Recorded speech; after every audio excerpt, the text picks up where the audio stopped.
All right, we just wrapped up week 11 in the NFL. That means we are barreling towards Thanksgiving, barreling towards the playoffs with just 7 weeks remaining in the NFL regular season. Some of these teams are looking forward to April. Other teams are getting their plane tickets booked for New Orleans in February, or at least they sure as hell are hoping for it. I'm going through, I'm watching 99% of all these games. I'm taking notes, keeping tabs, ranking all 32 teams 1 through 32 as we are moving forward into the holiday season. Some of these teams are just getting really quite pathetic, and it's a race to the number one pick for some of these teams. Other teams fighting hard to slip into that last wild card spot, and the teams at the top positioning themselves for that potential Super Bowl run. But let's just hop on into it. Let's go with my bottom tier teams 32 through 23. All right, at 32, I got the Jaguars here. At the time of recording, Doug Peterson is still the head coach of this football team. So for that, I'm sticking them at the bottom. They're dreadful. The Cowboys at 31. This is easily the worst Cowboys team I think I've ever seen in my lifetime. They are just atrocious, bad all over the field. The Giants, you move up 2 spots, you're on a bye, but they named Tommy DeVito the starting quarterback. Tommy Cutlets going back in there. The Daniel Jones experiment is over. You'll love to see these things. Carolina also on a bye, winners of 2 in a row. That's good for them. Bryce Young, feel happy for him. Vegas was kind of competitive for like 2.5, 3 quarters against Miami, but Gardner Minshew is Gardner Minshew, just bad out there. Defense isn't great. Antonio Pierce, not a very good head coach. Wonder if he's thinking about, whatever out there, because he sure as hell doesn't look like he's coaching. Tennessee, Will Levis showed some signs of life, but this offensive line is dreadful. Defense is okay, but I think they got a little bit exposed this week. Levis didn't turn the ball over on offense, and the defense still gave up points and yard. New England, the team is terrible. Everybody on this team is awful. But boy, you got a quarterback in Drake May. I'm a big fan of his. I was a huge fan of his coming out. I desperately wanted my Vikings to take him. But, everybody else in New England sucks. I think Jerod Mayo's a bad coach too. Cleveland's okay. They were like in this game. This game was tied 14-14 going in the fourth quarter. And then Taysom Hill lines up a quarterback and just runs down their throats. Jameis Winston threw for 395 yards and 2 touchdowns and no interceptions. And they got blown out in this game. Crazy. The Jets, I think that's all I need to say about the Jets. Just they're in the pit of doom now with Aaron Rodgers. He's probably not even going to be their quarterback next year. And they have a bunch of old guys that are getting paid. I don't know what they're going to do. New Orleans, I'm bumping them all the way up to 23. Back-to-back wins for the Rizzler. Looking a little bit more like, the Saints team that everyone thought they were going to be early in the season when they were blowing everybody out. They're playing good defense. They're moving the ball better. Taysom Hill just makes this offense so much better. Big gadget guy. And then Marquez Valdes-Scantling, he's good for like 160-yard touchdown a week, it feels like now. So Saints here at 23. But let's move on. Let's get to our middle tier teams 22 through 16. Okay, Colts at 22, they beat the dreadful Jets, but Anthony Richardson looked a lot better, honestly. He was like 20 of 30. He was effective, man. I thought he looked better. They need to change up the play calling, though, Shane Steichen. Like, when you have Anthony Richardson in there, run the ball, man. He's a big, freaky athlete, helps some things out. And they weren't able to run Jonathan Taylor at all, so they had to throw a lot. And Richardson looked a lot better. Chicago, LOL, the Bears. Offense did look a lot better, which is good. Caleb, short passes, get the ball out. Don't hold on to it. Don't take those sacks. Defense did their job almost, only gave up 20 points to the Packers, but still not enough. Cairo Santos' kick is blocked because it's the Bears, it's the Packers. That's how it goes. Miami's kind of been on a tear here lately. They're getting better, and the schedule's opening up, man. 2-way quarterback, the defense is playing better. We're seeing more out of this offense. They're running the ball really well with Devon Achane as their feature back. Tyreek Hill getting in the end zone again. Miami's kind of an interesting case to get into that last wild card spot. Atlanta, just a dreadful loss. And this team may not even be as good as their record shows. There was a couple of games early in the season that I felt like Atlanta could have lost, but they managed to hang on to. Kirk Cousins can't move around. He is just ancient. I mean, he looks so slow, so unexciting back there, and he got killed by this Broncos defense. And the Falcons defense, just kind of whatever, got carved up by Bo Nix. Cincinnati, I don't know what my man Joe Burrow has to do to get a dub. I mean, good God. Does he have to go kick the field goals and then go play safety on defense? Everybody else is letting Joe Burrow down. He's got 27 touchdowns and 4 interceptions. This is MVP level numbers right now. but the Bengals are bad. And I know I said it on Sunday. Everybody said it today. The Bengals are like the best 4-7 team in the history of the National Football League because of how good and explosive this team is on offense. And Zach Taylor sucks. I've been saying it for years. People are like, no, Zach Taylor's good. Zach Taylor's a trash head coach. Seattle, huge win for the Seahawks coming out of that bye. It isn't pretty. They can't block for Geno, but Geno exposed some things, got the run game going. They need to be able to run the football better, though. They got to be able to run Kenneth Walker. Defense did a good job. This offensive line is going to be the downfall of the Seahawks team, but they're right in the thick of it in the NFC playoffs. San Francisco all the way down to 16. There are just so many flaws with this team. Kyle Shanahan, slightly above 500 in his career in one-score games in the that's not good, man. He's just, these games that we felt like the Niners would always get a stop in, they've now lost 3 or 4 of these games this year, all to the division too. It feels like the bad game to the Rams, the bad game to the Cardinals, now the bad game to the Seahawks. There's just so many issues with this team. Christian McCaffrey slowly working his way back into the lineup. I thought Brock Purdy's doing a lot with his legs. There was no George Kittle again, and this defense just lets them down every single time. As soon as Nick Bosa went out, it was over for them. But let's move on. Let's get to what you came here for, my top 15 teams. And we got a newcomer to the top of the list. Okay, at 15, I've been fighting it, but they just keep winning games. I got the Denver Broncos here at 15. They're 6-5 on the season. Now, is Denver the good, bad team? Or are they the bad, good team? I think they're the good, bad team. This offense is, getting better each and every week. Bo Nix with easily his best performance as a quarterback, threw for over 300 yards, threw for 4 touchdowns, and this defense, Vance Joseph has done an incredible job with this Denver Broncos defense. They are suffocating. They blitz a ton. They get after people. Patrick Surtain's been banged up this year, but he is an elite, the elite. He is the number 1 corner in the NFL, just instantly takes away your number 1 wide receiver option. And it kind of all works together. Sean Payton's a smug prick, but they just keep winning football games, and they have a real shot to get into the playoffs. This is not a very tough schedule for the Broncos. They've already hit their over win total for the year. It's a simplistic offense. It's simple, but it's effective, and they're led by a fantastic defensive unit. Broncos here at 15. All right, Tampa Bay up at 14. They were on a bye this week, but I really like how Tampa Bay has played this year. They've lost 3 in a row, but they have been really gritty games, making life miserable for a lot of teams. And Baker Mayfield has been outstanding. The career renaissance Baker has had has been fantastic. Now, the problem is they're missing their 2 best wide receivers. Now, Mike Evans potentially could be coming back this week after the bye. Their run game has been really solid. They got a 2 to 3 headed rotation back there, and it's been very effective. Their run defense has been excellent. It's really hard to run on Tampa Bay. Problem is their pass defense is really bad. They give up a lot of chunk plays and chunk yards, but Tampa Bay is a thorn in everybody's side, and the schedule is favorable down the stretch. The Buccaneers' schedule, not too tough. Now, they do have a tough mountain to climb because they have lost both games to the Falcons already, but I think Tampa Bay is a very competitive team week in and week out, and if they can get Mike Evans back, I think it just really is going to massively help this offense get over the hump. This is easily a team, if they were healthy with both these wide receivers, that I think would be sitting there with 6 wins right now, tied for first place with the Falcons, I guess, behind them on the tiebreaker. But Tampa Bay is a scary team. They have a lot of experience. They went on a nice little playoff run last year. I'm a big fan of the Buccaneers right now. Tampa at 14. Okay, at 13, I got the Rams up 4 spot. It feels like there's a large gap between the top 12-ish teams and everybody else. LA's really going to kick themselves for losing that game last week to Miami, but they bounced back, get a nice road win at the Patriots. Now, they were in firm control of this game in the second half. They let New England score 9 unanswered in the fourth quarter, so that is a bit concerning. But this defense has been solid compared to where they were at the beginning of the year, and the offense has been so much better with Puka Nacua and Cooper Kupp out there. 3 touchdowns between the 2 of them. Puka goes over 100 yards. Again, Matt Stafford's been nice, and you got to get the running game going again. The offensive line is starting to get healthier. They're doing a lot better. I mean, this offensive line was a absolute train wreck early in the season. Now, is the hole that they dug maybe a little too deep?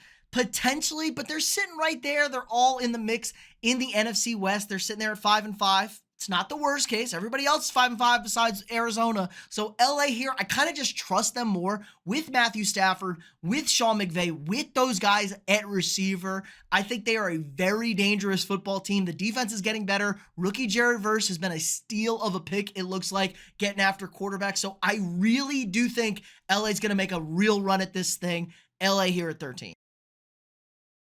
Okay, Houston here at 12. I'm going to bump them up a spot here. They take care of Dallas on Monday night in Dallas, but Dallas is terrible. They just don't look right. It doesn't look smooth. Pretty dominating first half offensively.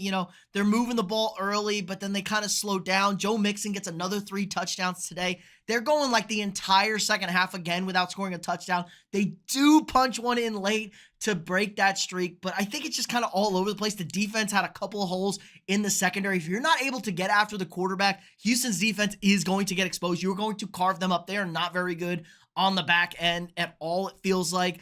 But the pass rush is really good most of the time. Danielle Hunter getting after quarterbacks. Really nice signing by Houston for them. But things just look off with CJ Stroud a little bit. He's turning the ball over way higher. Now, we thought that was going to be a good thing because you want him to press the issue more. But some of it's just like bad throws, bad decisions. The offensive line isn't great. You can see he's feeling a little bit of pressure. And I hate their play calling in the second half. So I think there's a lot of issues with Houston. But they're probably in a comfortable spot in the AFC South. Not a very good division. They've already beaten the Colts twice, so they're probably going to be hosting that first wild card game. Houston here at number 12.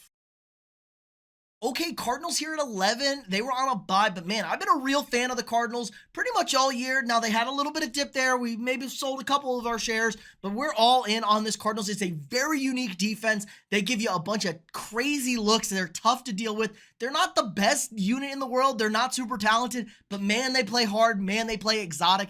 And the offense has a ton of weapons. When Kyler Murray is feeling it and engaged, they are a problem to deal with, but it also starts with the run game. The offensive line played way over their skis last year, and they're developing into a solid unit. They can run the football with James Conner, who's easily the most underrated running back in the NFL, I believe. You have rookie Marvin Harrison Jr. at wide receiver, who feels like he's just going to catch a touchdown every other game. And then Trey McBride, one of the best tight ends in the NFL, definitely one of the best dual tight ends. You can get him in there. He can block for you. He can catch for you. This is just an interesting and gritty, grimy team, and I love it. I love it. They're in a rebuild. They know they're in a rebuild, and they find themselves in first place, and the schedule is super favorable. Already beaten the Rams, already beaten the 49ers. Now they got 2 of their next 3 against the Seahawks and at Minnesota, so this is a tough stretch here. If you can get out of it with 2 wins, both against Seattle, really beneficial. Even if you split with Seattle and get the win at Minnesota, you're in really good shape to take home this division. Cardinals, fun, exciting team to watch down the stretch here at number 11. Okay, at 10, I got the Chargers. I was loving how the Chargers looked in that first half, up 27-6 in the third quarter. But now the Chargers face a real offense, and this defense kind of folded a little bit. They put up 27 on them. They do just enough. The Chargers somehow unchargered themselves. Justin Herbert goes down the field, leads the game-winning drive. J.K. Dobbins punching it in for the win.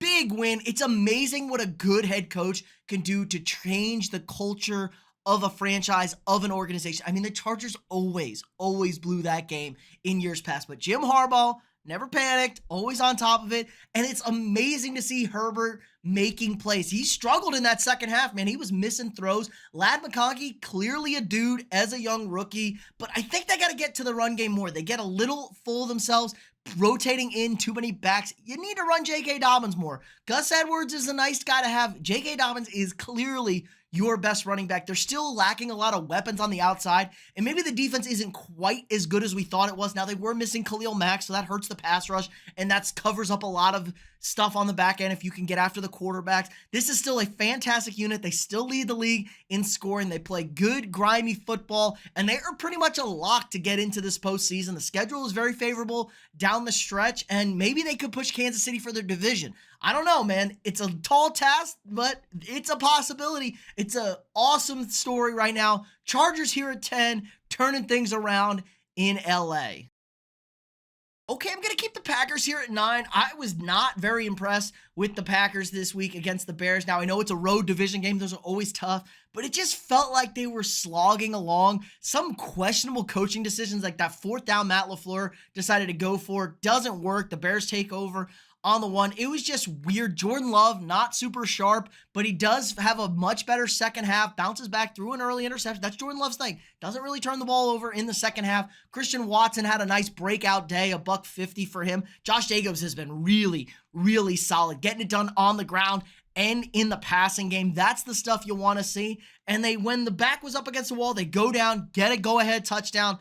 And then the defense, which I've been saying, the defense is a question mark on the team. They blow it. They basically blow it, but then the Bears are the Bears, and they do Bear things. But a great play by the special teams. They knew the situation. They said they knew they were going to block that field goal. They knew Santos likes to kick it low. So a really nice, grimy win for the Packers, and that's what you want. Road division game win where you play bad because you're going to have plenty of opportunity to get some things addressed. But it just feels like Green Bay's been a little bit underperforming, especially when they've had Love in at quarterback, because they've won all their games with Malik Willis, and they even stole a game or two, or a game when he was out, when Love went down in the middle of the game. So, but it's still just not. It feels like Green Bay should be a lot better. And the problem is the division is stacked. They're basically a wild card or bust now. They're not winning this division, and they got to try and avoid finishing in third. Currently sit in third behind Minnesota, who they've already lost to in Lambeau. So it's up against them. Schedule's a little bit tough for them, but Green Bay here at number 9.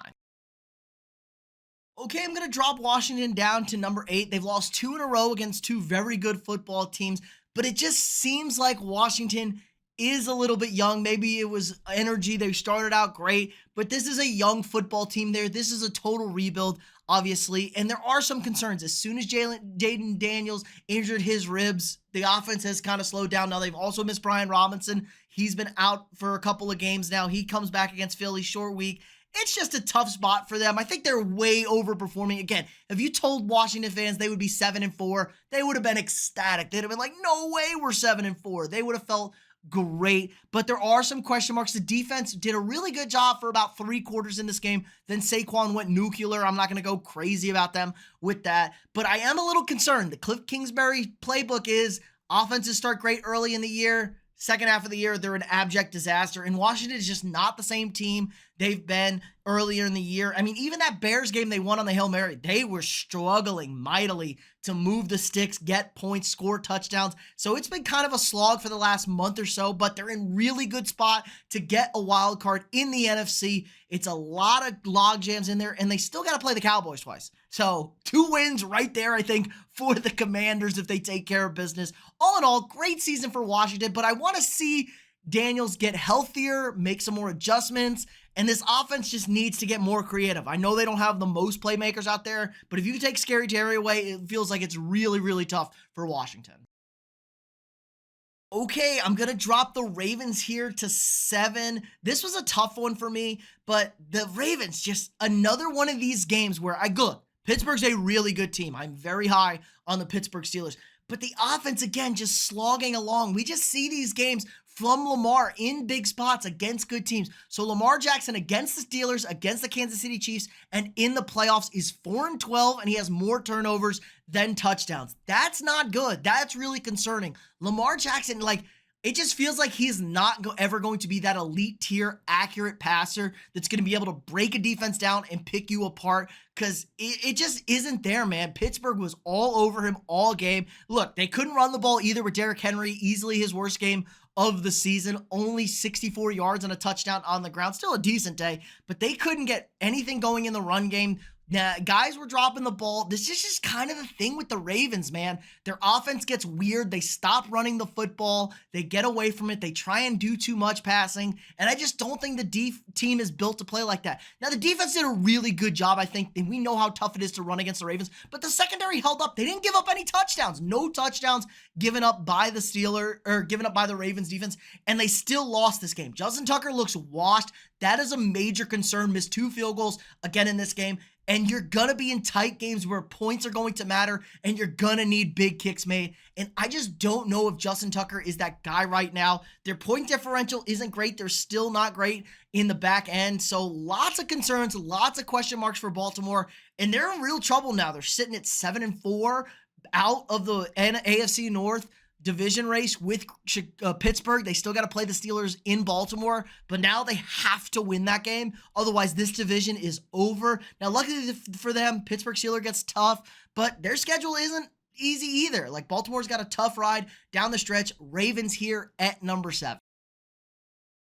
Okay, put my Vikings up here at 6. A huge bounce back performance against a terrible Tennessee Titans team, obviously, but they were in control for most of this game. And honestly, it was two plays that went against the Vikings. If either or go their way, this is a total blowout. They drop a 46-yard touchdown pass and they give up a 98-yard touchdown pass. If they could get one of those two plays to go in their favor, it's a much better looking result. But Minnesota was in control. I liked what they did on offense. Sam Darnold, easily his best game of the season. Very efficient, got out of the pocket, scrambled a bit more, and, they didn't run the ball at all this game. Tennessee is a tough team to move the football on, but this Vikings defense is what leads this team. Another outstanding performance besides the one play. Only gave up 6 points in this game, so a couple of field goals. They forced only one turnover late, got after Will Levis, 5 sacks for them. This is an outstanding unit. They lead the league in rushing yards against their second in yards per carry and second on first downs in the running game on defense. They're a real tough unit to move the football against. There are some holes passing it, but this is what they're going to lean on. They need the offense to get more touchdowns, get a little bit more efficient, but anytime you can win on the road in the NFL, it does feel good. And the schedule's kind of in Minnesota's favor in the down the stretch. They still got to play Chicago twice. They do have to play Detroit and Green Bay still, but then Atlanta at home, Arizona at home. Those are games you should be able to win, and then out to Seattle. So a favorable schedule for my Vikings. I think they're pretty much a lock to get one of these wild card spots. The question is, what can you get and where can you get? Because I just think the division is a little bit out of the reach for my Vikings here at 6. Okay, at 5, I'm putting the Steelers here. We've been buying the Steelers all year, but they're undefeated with Russell Wilson at quarterback, and that was a Pittsburgh Steelers wet dream of a win, man. We don't score a touchdown. We kick 6 field goals. We play defense, and we beat the Ravens. It's just exactly how Steelers want to win football games, and it was a really nice performance. Now, I do think this team does get away from the run a little bit too much. Russell Wilson threw a bad interception in the end zone. Keep running Najee Harris and run Jalen Warren. He looks like he's having a really good time. I know he's banged up, but he's still having a good season. He looks good out there when he runs. I think they got to lean a little bit more on the run game. We have these moon balls, one-on-one goes. Russell Wilson is kind of limited at quarterback, but he's doing a good job, man. It kind of fits them perfectly. They sub in Justin Fields. He runs the ball, almost blows the game at the end there, doesn't pick up that first down by sliding, but then they take care of business still. I like the little package they had for him. I think it creates more havoc. Maybe run more of that in the red zone because that's where Russell Wilson has struggled this year. But this defensive unit is maybe the best in football. The numbers are the numbers, but they are just an absolute travesty to go against. Like, I have nightmares as an offensive coordinator if I'm going up against the Steelers, especially when they can play ball control, keep their defense on the sideline and fresh. Oh boy, they have great guys at every single level on the field. They rush the passer well, they cover people well, they tackle really well. And Mike Tomlin, man, just is underrated as it gets as a head coach. Never has a losing season, and it doesn't look like he's having one again this year. Now, the schedule is absolutely brutal for Pittsburgh down the stretch. So I said they had to rack up these wins, and they are racking them up. They're in first place in the division. Pittsburgh here at number 5. Number 4, I got the Eagles. Really nice win for the Eagles on Thursday. Going into a tough spot there. Eagles had won 5 in a row. They take care of business on a short weekend. It was a grind, man. I still hate Nick Sirianni. He's a terrible head coach. He's holding this team back. Like, can we still fire Sirianni and bring in Belichick to finish this thing off? But man, another home run draft by Howie Roseman. Quinton Mitchell is an absolute stud in the secondary. He was my favorite corner coming out, and they got him where they got him later in the first round, and he's a lockdown guy. Probably your defensive rookie of the year.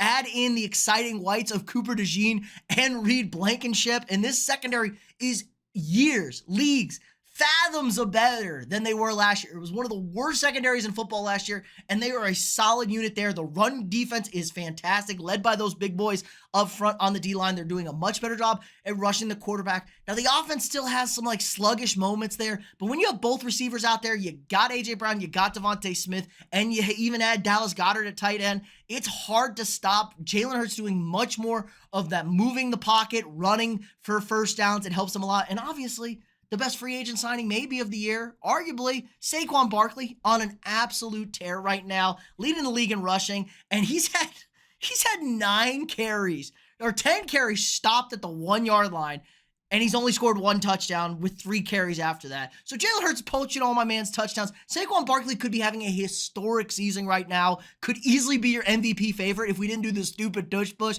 and just gave it to Saquon. But this Eagles team is answering a lot of questions. They were looking like Oh man, again, here we go, carrying over from last year after that hot start, but they are feeling it right now. They're in control in this division with the win over Washington. I would be surprised if Philly doesn't make a real serious push for that 1 seed in the NFC. This is a real team with just a little bit of a goofy head coach, but a great all-around team.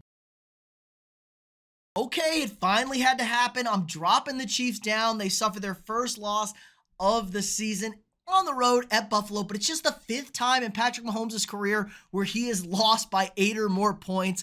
And you know what? It was a close game, and Buffalo went and took it from him, but there are still some issues here. It felt like Kansas City was kind of playing a little bit of the rope-a-dope here. They didn't break out their full offensive playbook. They barely targeted Kelsey. I think Kelsey had 2 catches in this game. I really liked what they did with Xavier Worthy early in the game, but they kind of went away from that. Again, Isaiah Pacheco is going to be back this week, so we're going to get a much improved run game, work him back up to speed. Now, Kareem Hunt's done a fantastic job filling in for him, but he's not Isaiah Pacheco.